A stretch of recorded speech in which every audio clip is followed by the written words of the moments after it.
make some decisions. And I think that the leadership that we're looking for has to come from business. Very, very important now because business carries more authority and they carry the economics of the world. Today, we're bound together much closer than we were so many years ago, 1,000 years ago. We're neighbors and we're bound together by electronics. We're bound together by technology. And the world has become, quote, a market. And it's this market that we have to deal with. And it's this idea of boundless and endless resources. And when you say resources, you're talking about our relatives.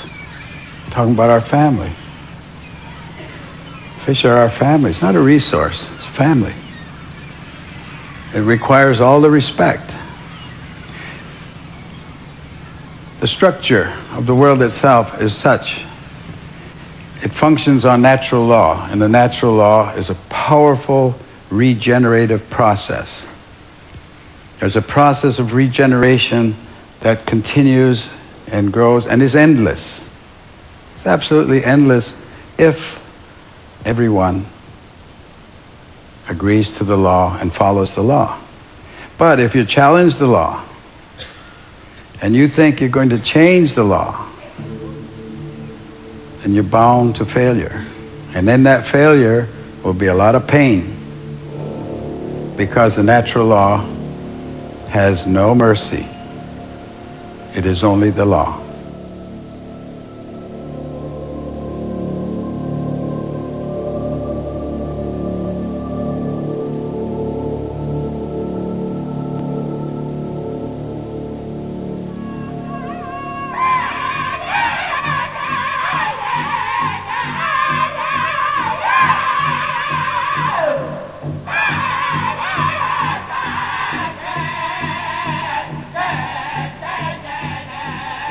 The earth is all-powerful. Wasn't made here for human beings. He said we're part of it. But we don't have to be here because the earth has its own process. And if it becomes to the point where you destroy yourself as human beings and you destroy life and finally leave this earth, the earth's not going to disappear.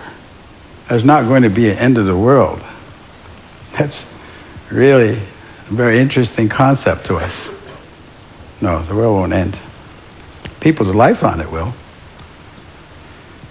So it's not the end of the world you're talking about, it's the end of us. And the world, no matter what damage you think you've done to it, will regenerate, will regreen,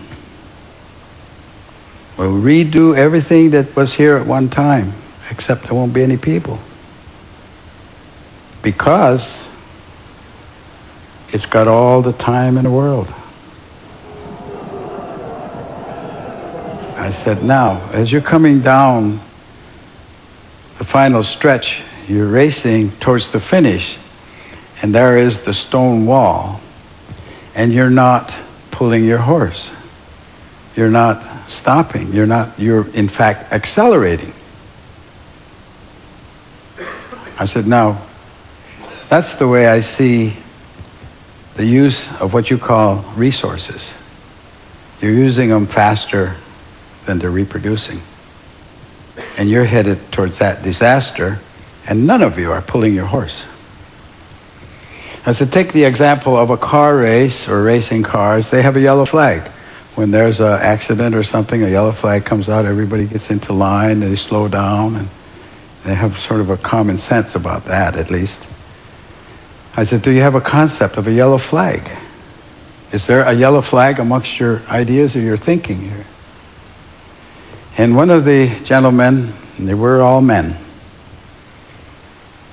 maybe 50 to 60, 65, he said, he said, I understand what you're saying, but to answer your question, no, we can't. We can't pull our horse, as you say, because, he said, we have to show a profit. As a CEO, I must show a profit. If I don't show a profit, he said, I'm fired. Simple as that. I'm out of a job. I have to show a profit. I said, to who? He said, to you, the stockholder. I said, well, are you married? He said, yes, I am. I said, do you have children? He said, yes, I do. I said, do you have any grandchildren? He said, I have two boys. I said, when do you cease to be a CEO and become a grandfather?